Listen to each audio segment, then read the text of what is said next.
Good morning, good afternoon, good evening to you, wherever you are. My name's Jonny Ariel, as you heard, and I'm an educator.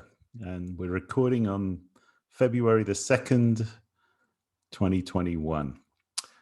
And I'm delighted to be hosting a conversation in the Makom Salon about the US and us, America, Israel, and the Jews.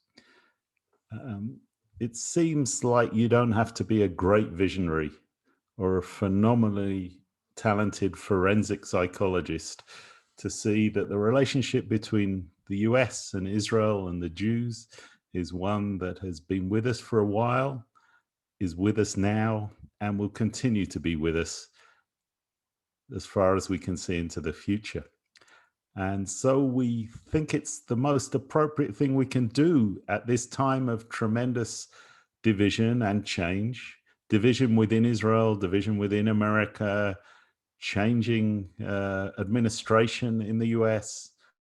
And there are many, no doubt, on this call that hope there will be a change in the administration in Israel in the fourth round of elections coming up in a few weeks' time. But we don't take a political stand. But this salon is open to a variety of different voices. One of the people that taught me a lot, even though I never met him, was Burl Katznelson. And he wrote the following: "When I see a man walking among us as though he had the solution to every question and every blunder, or as though he had in his pocket a new guide for the perplexed," that great work written by Maimonides, "or for that matter, as though he had no need for any such thing, since his lucid understanding knows no confusion, I am afraid he dwells in a world apart, and not in our vale of tears, with its cataclysms and torments and ravaged hopes, unless it is simply that he sells himself on banalities, which are able to straighten out the most crooked line. I confess, a restless, groping, confused soul is dearer to me than one which is still unstained and secure in its pristine truths." So Katznelson wrote that 100 years ago. It still seems prescient in some very significant way. And so I'm delighted to be joined by two of the Jewish people's most prominent public intellectuals. Dr. Einat Wilf is trained in political science, has been a member of the Knesset, and has written a whole series of books about Israel, the Jewish people, education, and relationships between Israel and the Palestinians. Most recently, The War of Return, How Western Indulgence of the Palestinian Dream Has Obstructed the Path to Peace. You can check her out on wilf.org. And secondly, by David Myers, who's the Sadie and Ludwig Kahn Professor of Jewish History at UCLA and president of the New Israel Fund. He's a noted historian, written several books, and if you want to spend a very warm, useful hour of your time in lockdown, then I suggest you check out David's tour de force of the entirety of Jewish history in 1 hour. You can find it online. So welcome, Einat. Welcome, David. Thank you for joining us in this salon. I want to ask, first of all, the most Israeli question that I know how to ask. Ma nishma, how's it going? How are you coping? What's the mood like where you are? How are you coming in to this salon in the context of a year-long pandemic and its effects? David, please. Well, thank you. It's really a pleasure to be here with you. Thank you, Jonny and Osnat, and Einat, of course, for being in conversation. So in the immediate sense, I suppose my response to the question, Ma nishma, is בסדר. I'm in my hometown of Scranton, Pennsylvania, not only to celebrate the triumph of a native son of Scranton as the new president of the United States, but to tend to my 93-year-old father who had surgery last week and was released last Wednesday on the day that Joe Biden was inaugurated. So all in all, it was a very good day for Scranton last week. Um, I'll say a little bit beyond that immediate familial experience that, in all honesty, my sentiments are very mixed. We here in the United States are waiting with great anticipation for our call to receive a vaccination. Um, that augurs hope, suggests that there is light at the end of the tunnel. And yet, we're also very mindful of the fact that the uh, distribution of the vaccine has been something approximating disastrous. And it really calls to attention something that I think of a lot in the context of Israel, which is to say we have no centralized public health system. So I feel that sense of trepidation about the pandemic mixed with hope as I, read stories about the new strain and wait eagerly for my call to get a vaccine. It's that strange mix of gratitude at being safe and concern about my family's, and the world's health at this point. So a mixed bag. Wonderful. Thank you. Very poignant. Einat, manishma.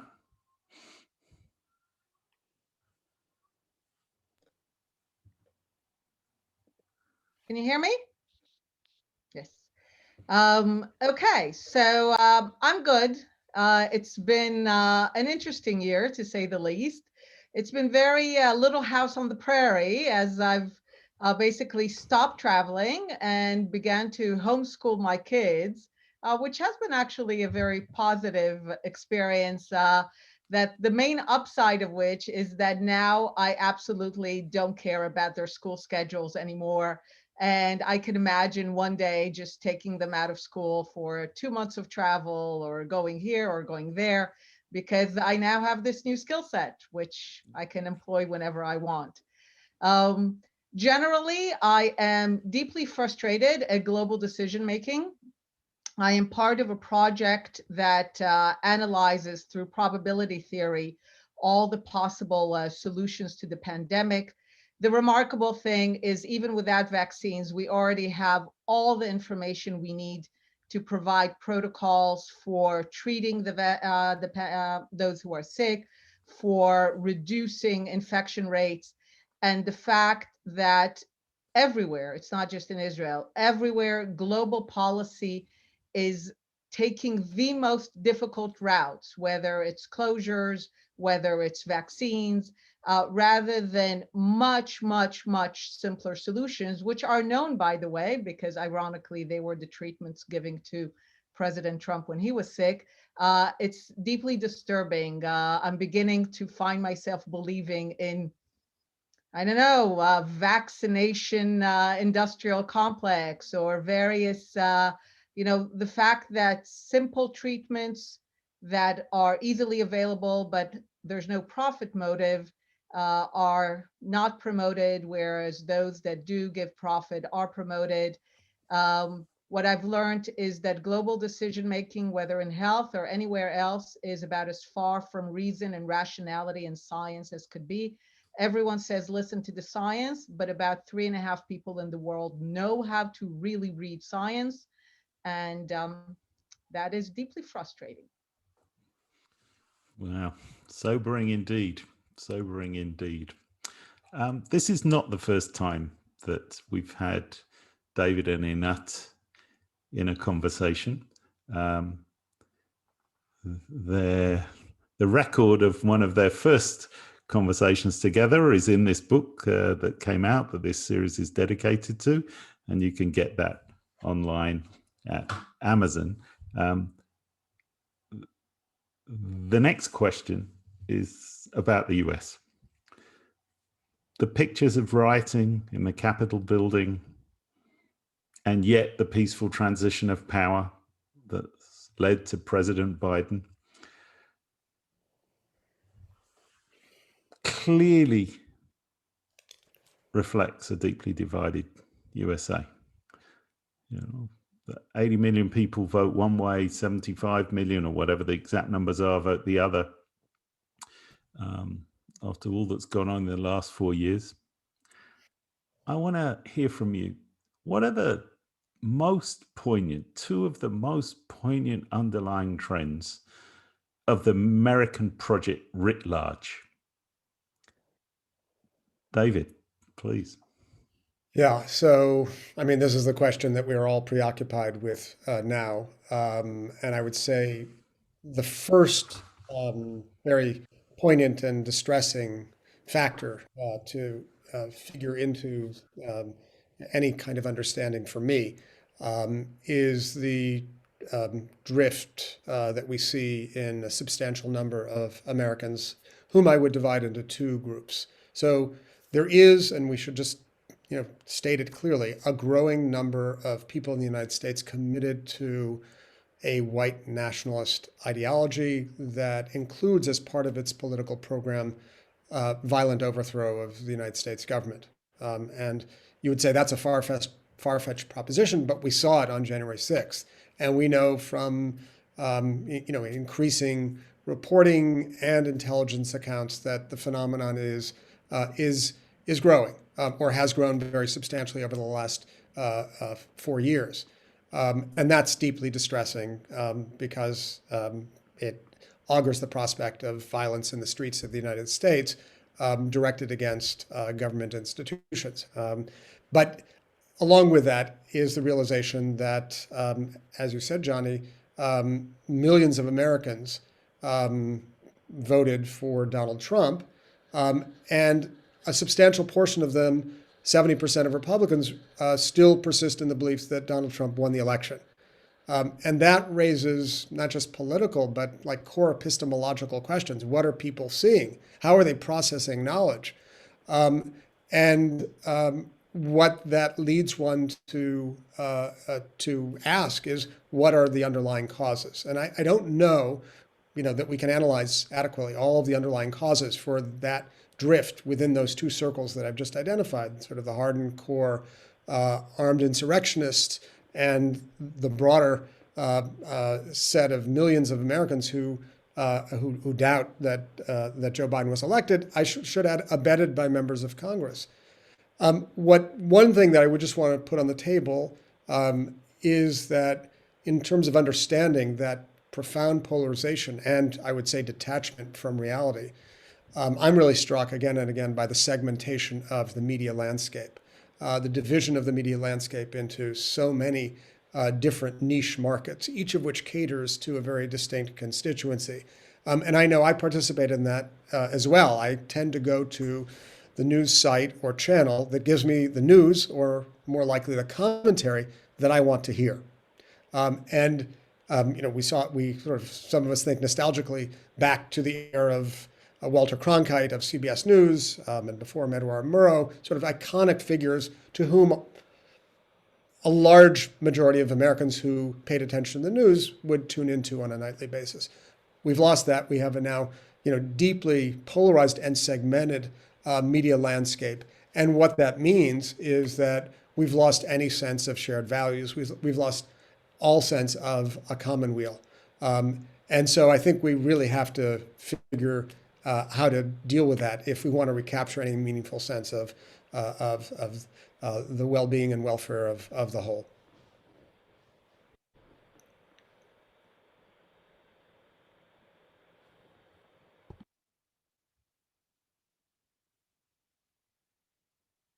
It's oh so stark when you hear such comments from you with all of your involvement and engagement with the American project over so many years. Einat, you've lived, you've studied, you've worked in the US. You know it very well, probably as well as an outsider who wasn't born and bred there can come to know America. How do you see it? I think that America at this moment is coming to terms with a core question, which is, what is America? America, and that also, in a way, has interesting reflections as to how Americans and American Jews relate to Israel. America has always believed itself and sold itself globally as this project of universal civic nation. So the one country in the world that has truly been able to achieve a sense of being a nation, being a people that is defined by the Constitution, that is defined by a civic idea where anyone can truly be an American. So that is one idea, and one that many Americans believe is the essence of America, that anyone, regarding how they look, what's their background, where they come from, can be fully, truly, and equally an American. But interestingly, the heyday when this idea was most powerful was when America in practice was fundamentally white and Christian, and there was no, shall we say, threat to that essence of America. But the demographic changes have really stretched the question. They're saying basically, okay, can America truly be this universal civic nation when it is no longer factually white and Christian? Because the demographics have changed, as we all know.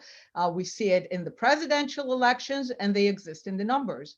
And I think this is precisely the moment. It is, you can call it a low-scale civil war about this question of what is America. Can America stay true to the universalist civic idea when it really is on the line for it? Because in a way, America could play the universal civic ideal when it was not really challenged about it. Because it was clear that it was white and Christian, that was the default.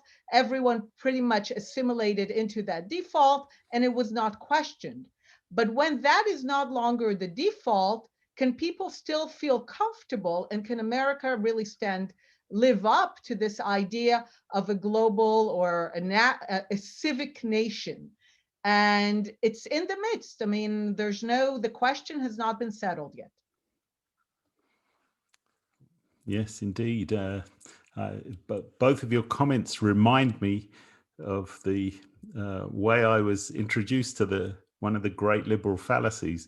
Liberals, on the whole, wish to open up the tent to welcome in as many people as possibly can. And at the same time, that makes the holding of the tent, the ability to keep the tent standing when it's buffeted by all sorts of forces, winds and rains and whatever it might be, it makes it really hard to build the social solidarity you need to hold up the tent. So on the one hand, openness, on the other hand, hold on, you need a common core in order to continue to be open and welcoming. I want to turn us now to Israel, and to start with you, Einat, and say, what I mean, 4 elections in 2 years, So I'll diverse go with population. What's going on? Make sense of it. So on that end, I'll go with my glass half full, half empty analysis of this. First of all, it's clearly not just an Israeli issue. There is now a general crisis of democracies globally, which will be exacerbated by the pandemic, a bit because of what we said, because there's no clear sense, as opposed to after the Cold War. After the Cold War, there was a sense that liberal democracy is the winning model. In terms of dealing with the pandemic, you have all kinds of countries with all kinds of systems dealing very differently. So it's not clear that there's a winning model. So I think we're going to have a bigger global questioning as to what is the most effective way of governing. And it's not necessarily going to be that the Western model is going to be perceived as a superior one or the only one from which we have something to learn. And this general crisis is, of course, exacerbated by the changes in technology. We know historically that ultimately changes in technology change everything, societies, culture. And maybe 20, 50 years from now, we'll be able to understand this moment and what it does to countries around the world, what it does to deliberative democracy. So my glass half full analysis says that actually Israel, being a parliamentary democracy, in general, parliamentary democracies are more resilient democracies. Presidential democracies are historically more in danger of descending into authoritarian regimes because they create the illusion that one side won and that the other side somehow disappeared when it didn't. Parliamentary democracies tend to force coalitions. So my glass half full is that what we are seeing now is Israel's version of, call it the combination of January 6th and 20th, the working out of various tensions within Israeli society through the parliamentary mechanism and through the various elections. The glass half empty, of course, is that this is historically the deepest crisis of our parliamentary system, which has been remarkably stable and successful until these last couple of years. Thank you. Thank you. Almost like the mirror image of Einat in America, David has lived, studied, and worked in Israel. And of all the different people I know, he is probably one of the most astute observers of what's unfolding in Israel, even from the perch in Los Angeles. So, David, please, how do you see the underlying trends in Israel? Yeah, well, I think first, Jonny, I want to just maybe give a kind of wider setting to my observation, pick up on what was said earlier, because I think what we're experiencing in the world over the last 10 years or so is, a kind of a score, what we might call the scourge of illiberal democracy, to invert Einat's term. And this is the term used by Viktor Orban, the Prime Minister of Hungary himself, to describe that kind of majoritarian version of democracy that has taken hold in many places around the world. And I should say not just presidential systems, but parliamentary systems, Hungary, Poland, India, Britain, to an extent. The United States in that regard may well be an outlier. So I think we have to understand Israel, as we do the United States, as part of that global political ecosystem, as part of the illiberal democratic moment. And what that means is that the term democracy can be stretched to mean one thing and its opposite. And one of the great challenges of the 21st century, I think, is to come up with a definitional apparatus for democracy that makes sense, that can accommodate powerful forces of globalization and at the same time attend to the local, to local culture, local economic needs. And that really is, I think, the grand theoretical need of the 21st century. We need a new political, social, and economic theory to mediate between those very powerful poles, lest we descend even further into this chasm of illiberal democracy. So set against that broader stage, I guess what I am struck by in Israel when thinking of the political system is two seemingly contradictory impulses. On one hand, the stunning instability, the almost Italianate instability of the last 2 years. Italy has had 69 or 70 governments since 1945. Israel has had, I think this is the 23rd Knesset. So that's what, Italy is what parliamentary instability looks like. We've had a glimpse of that over the last 2 years. And I'd say that instability is bad for the health of a democratic order. It erodes confidence in the electoral process, in public institutions, in political leaders who become permanent campaigners. It prevents, it forestalls action on key steps to be taken to run a government, like passing a budget, as we have seen in Israel over the last couple of years. It prevents the implementation of policy. and it wastes taxpayers' money. So all of those, I think, are effects of the instability that I think are really debilitating and are really at odds with the previous parliamentary history of Israel. And I think, in some sense, have to be seen as a function of that broader context. But as against that instability, there's also been tremendous stability, and I mean that in with reference to the prime minister. Bibi Netanyahu has been in office now for 11 years. He has no rival or opponent of note, even though indictments surround him. And he provides a measure of stability. We can say we can agree or disagree on whether that stability is good in terms of the long-term future of Israel, but it is a stability that serves as a curious counterweight, or maybe as a complementary piece with that parliamentary stability, as if sort of Israel is, in subterranean fashion, in articulate subterranean fashion, moving toward a more presidential system of government. We'll wait to see how history judges Netanyahu in that period of stability. But I'd say as a general matter, certainly within the Israeli system, it's not good to have someone around that long, especially with a kind of cult of personality around him. Thank you. Thank you. So we've had a snapshot views on America. We've had snapshot views on Israel. And in keeping with the promise of this session about, well, where are the Jews in all of this? The rest of our conversation is going to be focused on the Jews. The first piece of this is to say, well, hold on. One of the deepest fears that Jews have is about anti-Semitism. And we can all point to various instances of this in the last few years, where sometimes, occasionally, it's been murderous, but oftentimes it's been libelous or very, very vicious in its rhetoric.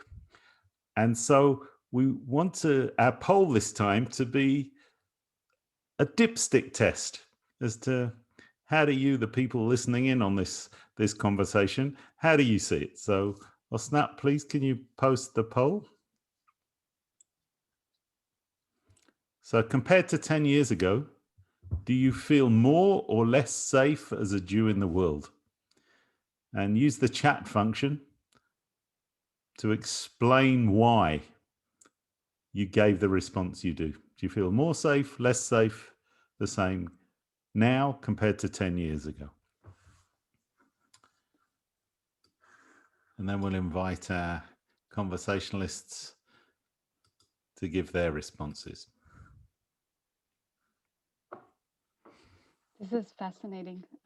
75% of us already answered. So I'm going to give it a few more seconds, and then, Jonny, I'll show you the results.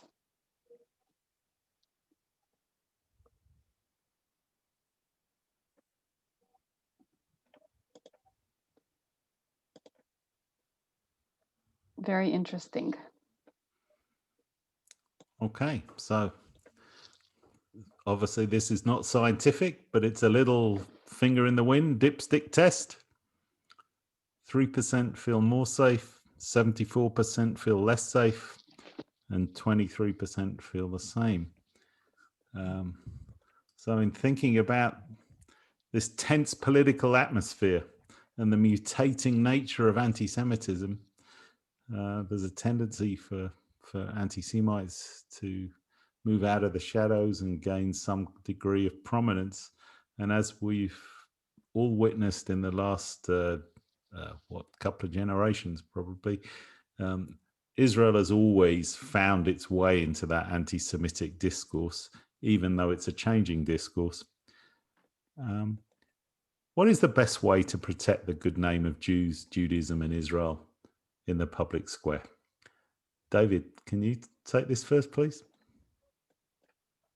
Well, I just want to maybe begin by saying that I belong to the majority here. I have to say that I feel more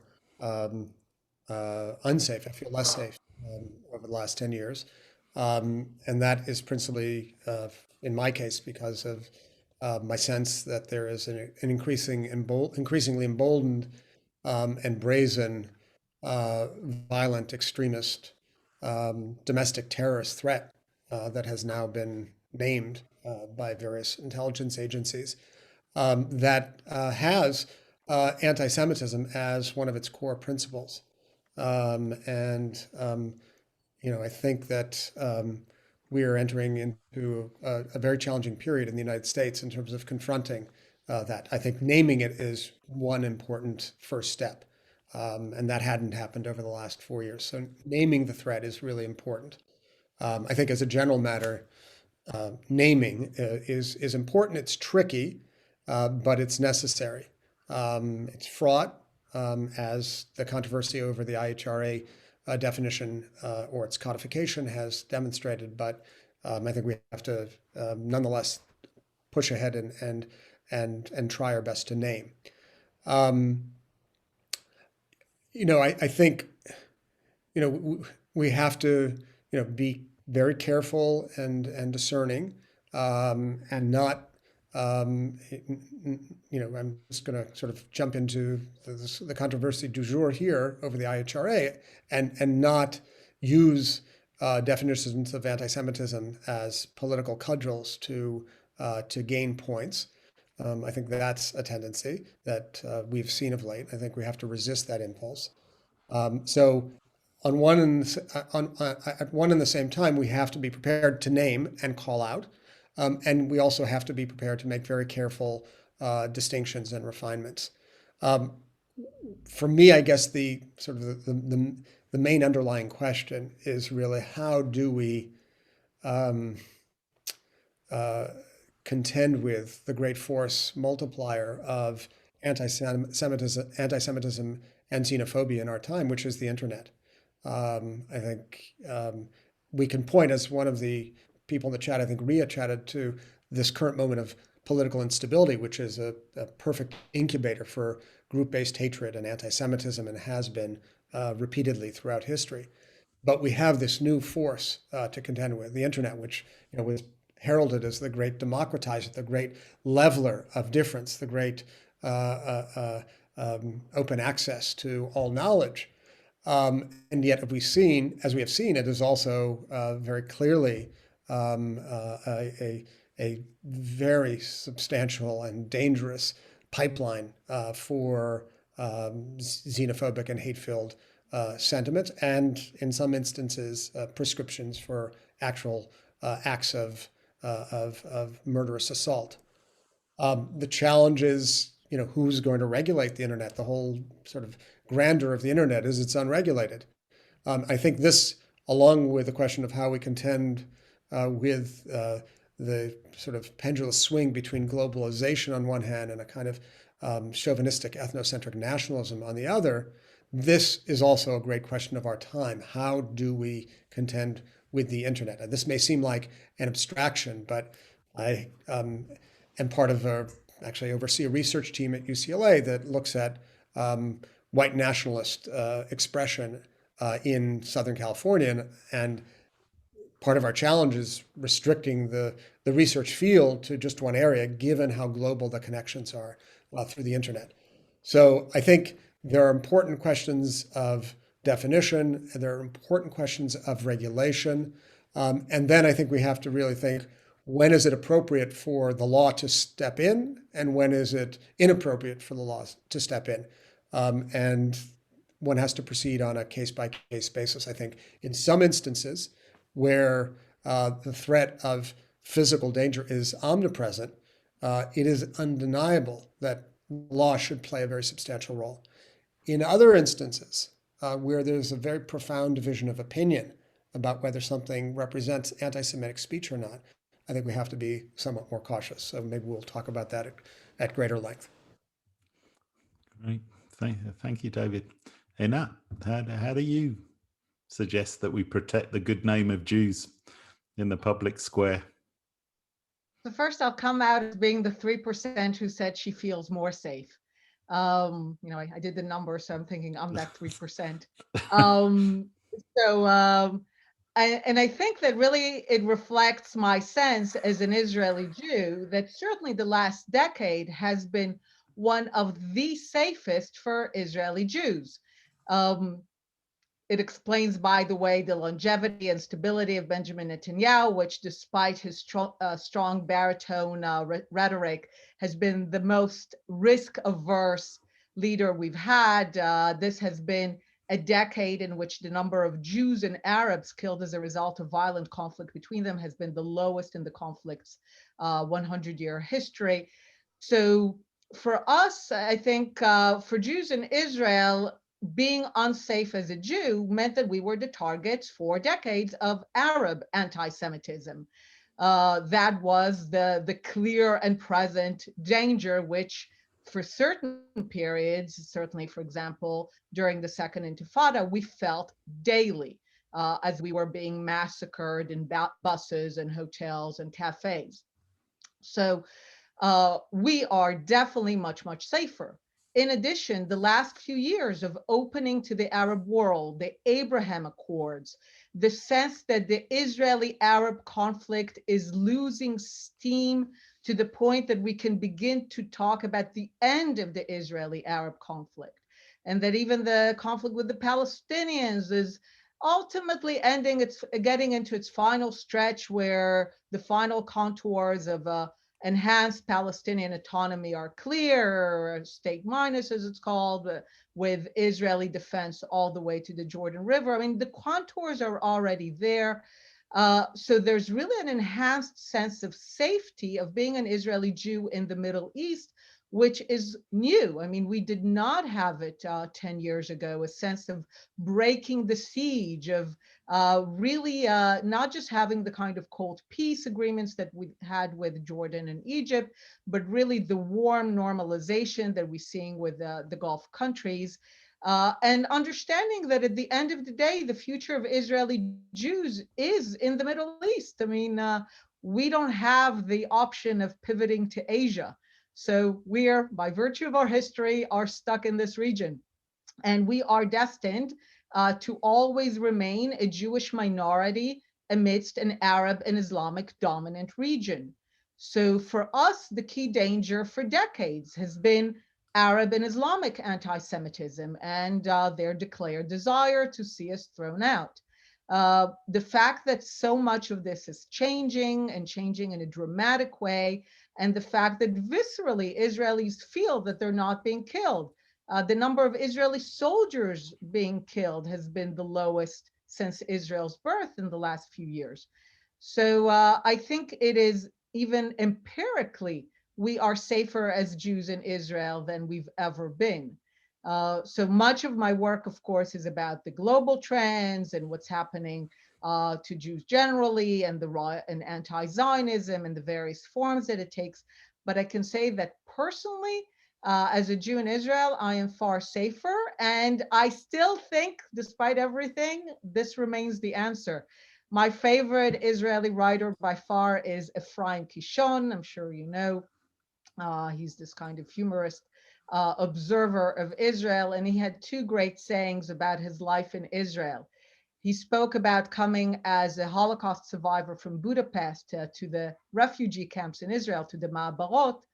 And he says that amidst his sense of depression and loneliness and sense of not knowing where he is, he sensed something about Israel. He said, I sensed that in the places where we came, everyone looked down on us.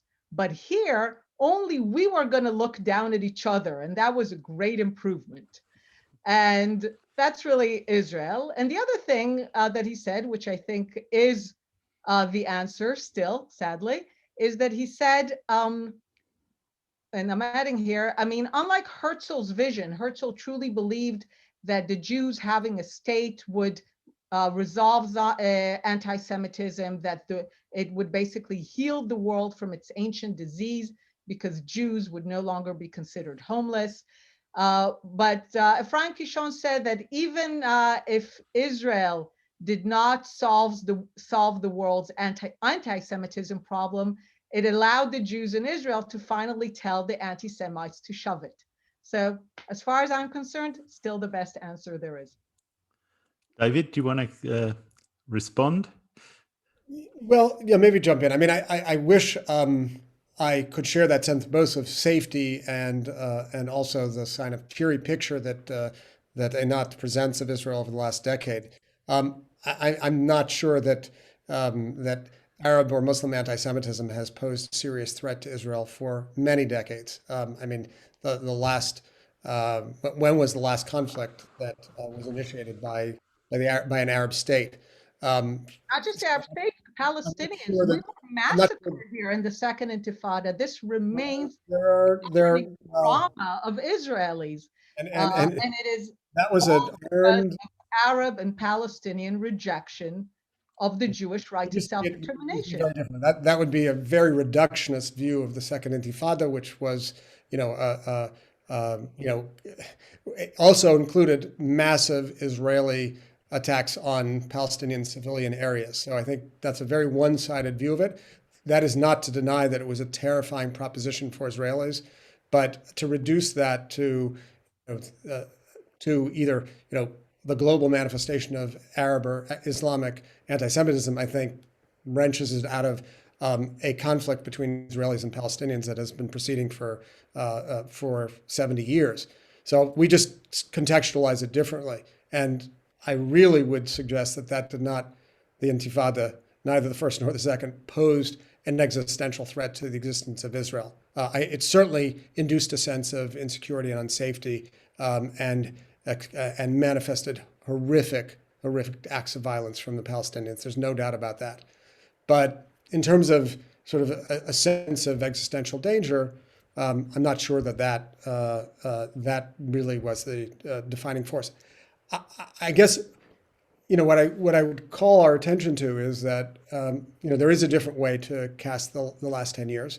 There has been stability. There has been a risk avoidance and conflict avoidance that I think is admirable in Benjamin Netanyahu.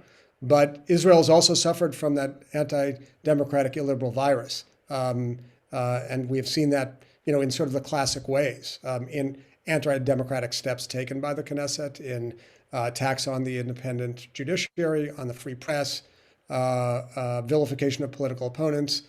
This is sort of a standard, fare from the illiberal democratic playbook. And these are sources of real concern.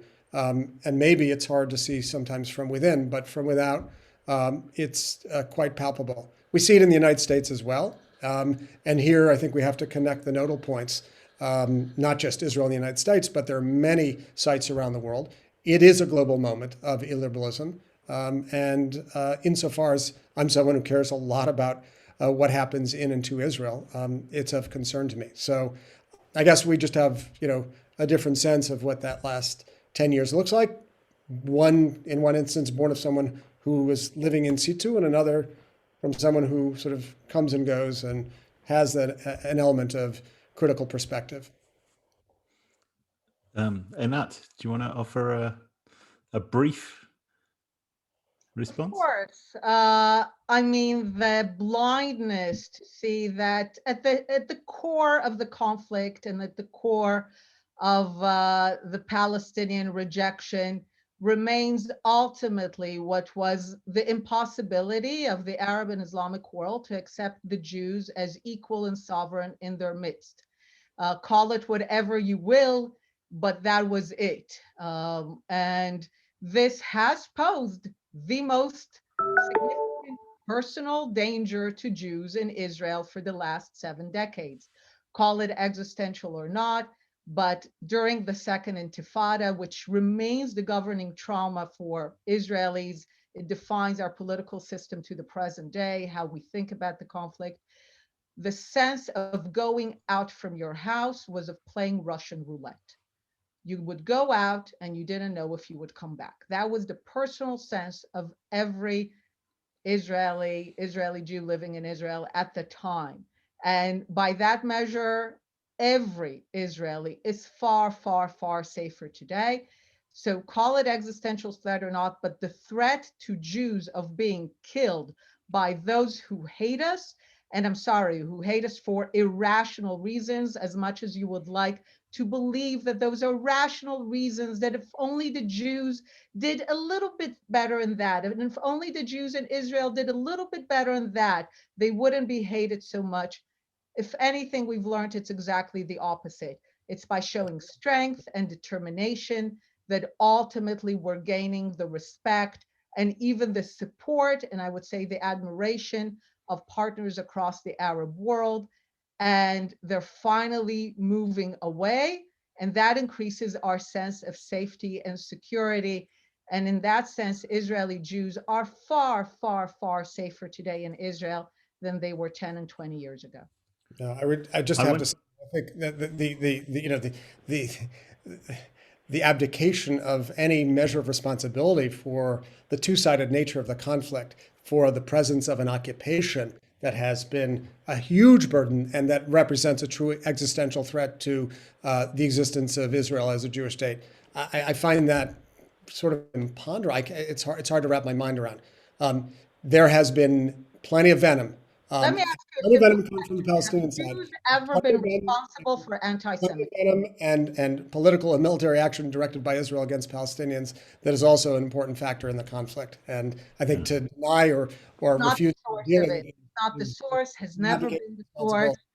In fact, Israel has repeatedly tried to end the occupation. The only reason that it has failed, and it is because for Palestinians, any okay.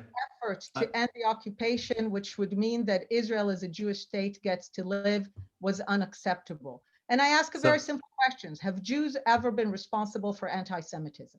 so I want to leave that question hanging in the air because um, I think it's key for us in this conversation to not only have the conversation about anti-Semitism and about the vulnerable position of Jews in the world, but also to look at the other side of it in the context of the blessed possibilities that Israel and its sovereign existence gives to the Jewish people. And at the same time, with all of the caveats that are involved, the unprecedented amount of freedom that America has offered to Jews over hundreds of years. These two phenomenal strengths gives us remarkable power, remarkable influence, remarkable agency is probably the most a poignant word to use here. With this remarkable agency, what should we do now as Jews in order to ensure our best flourishing? And I want to ask you, as this is our kind of last question, really.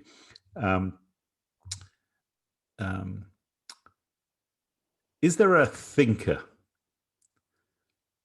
that can help us, those people on this call, and those people, educators out there in the wider Jewish world, grasp what this moment is about, given America, given Israel, and the place of the Jews?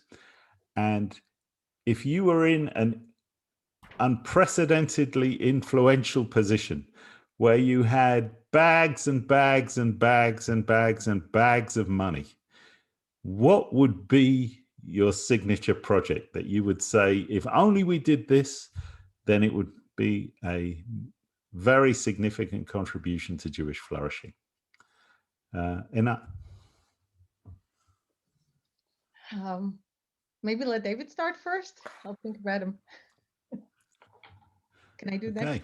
I need a few minutes. Yeah, sure. David. So, I go back to one of my great favorites, the great 20th century Jewish thinker Shimon Ravidovich, author of a very big Hebrew book called Bavel v'Yushalayim, Babylon and Jerusalem, which laid out his view of the relationship between two great centers of Jewish life, the two great centers, diaspora and Zion and the land of Israel. And Ravidovich really insisted that there must be relations of mutual respect between the two, and that there should be a constant flow of cultural energy between the two.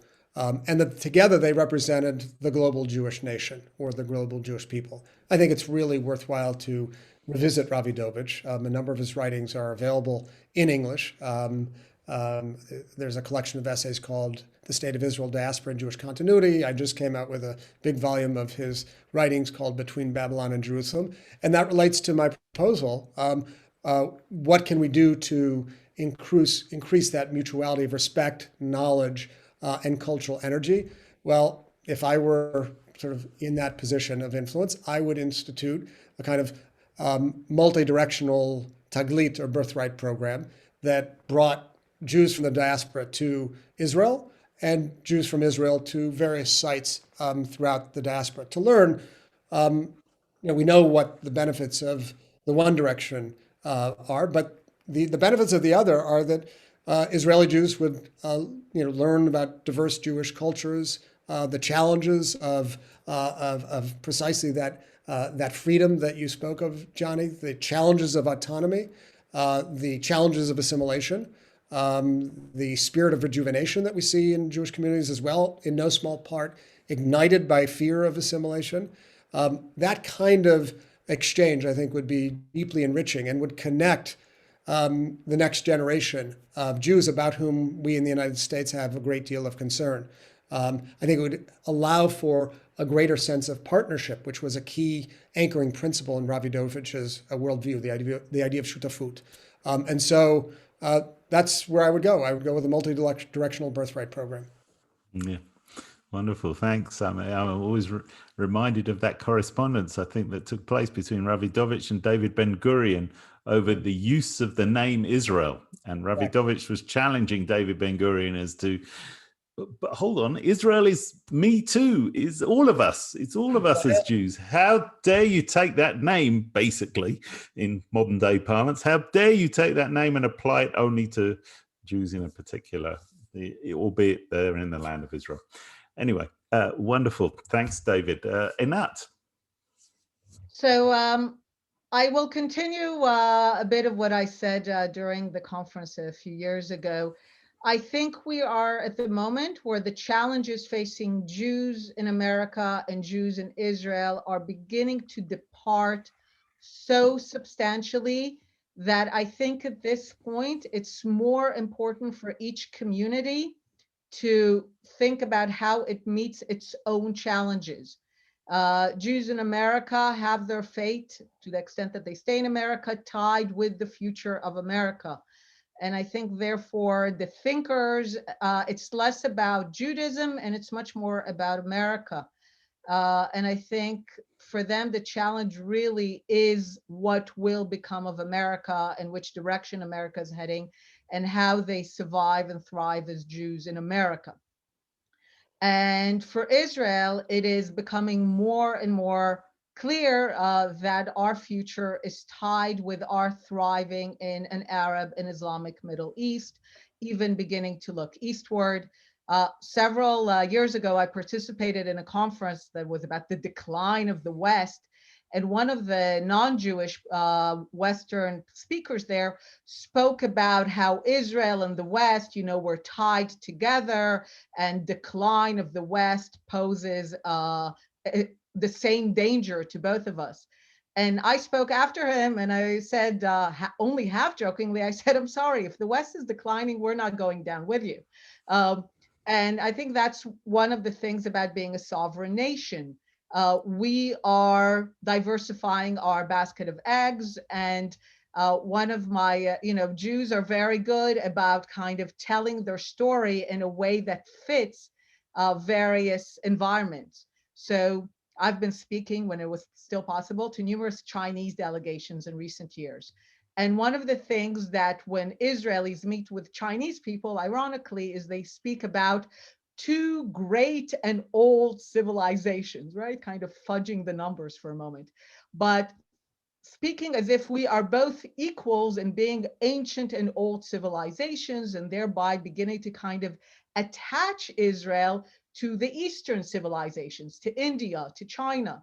So a lot of what Israel's future and thriving depend on is about the Arab and Islamic Middle East, about India, about China.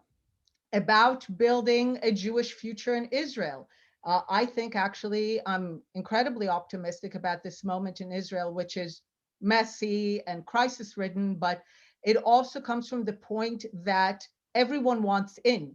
We are actually now living in Israel that whether it's Arabs or Haredis or different kind of Jews in Israel, everyone wants in and wants a voice and wants to have an impact on the public sphere, and it's messy and it's crisis ridden. But I think it's a process of rebirthing an Israeliness that in many ways perhaps will also be more attached to the region, to the East. So I think that the challenges for us are beginning to be very different than the challenges for Jews in America, and will require very different resources. To the extent that we want to invest in maintaining the future and the partnership, my pet project, of course, is Hebrew. I think this is one place where we can really do something quite incredible, where rather than accepting that the lingua franca of the Jews is English, really look at programs where we take, just like people now come to Israel at a later age, have people come younger for immersive programs, not study Hebrew in America. I think it's useless to study Hebrew in America, but really create a situation where people come to Israel at a young age for long, maybe summers, full years, study Hebrew. I think, at least from my experience with other languages, other countries, at the end of the day, the language is your home. Israel is a Hebrew-speaking country. And I think beyond everything, if we want Israel to be a home to Jews from around the world, investment in Hebrew would be my thing. Thank you. Thank you indeed. Our time is up. I had no expectations that we would get to wrap everything up in a nice little package with a neat little bow, with the angels singing us out as we sign off. What's significant here is two very, very thoughtful, insightful people bringing their voice and their energy to the conversation for the good of Israel, for the good of America, and for the good of the Jewish people and all that's between them. And that the different perspectives and various stances at work here, which have at their root a value conflict. And I don't want to shy away. I don't want to mince words about it. There's a difference of values at stake here. Then the only way that educators know how to deal with this is to continue talking, continue unfolding, continually being attuned to a variety of forces as they develop, in order that we can begin to plot our future from where we are now to where we want to get to. So thank you, David. Thank you, Einat. Thank you, everyone. There's a survey coming to you. Please respond to it. It would be great. And all of the information and about this podcast and its recording will be posted on the Makom website in the next few days.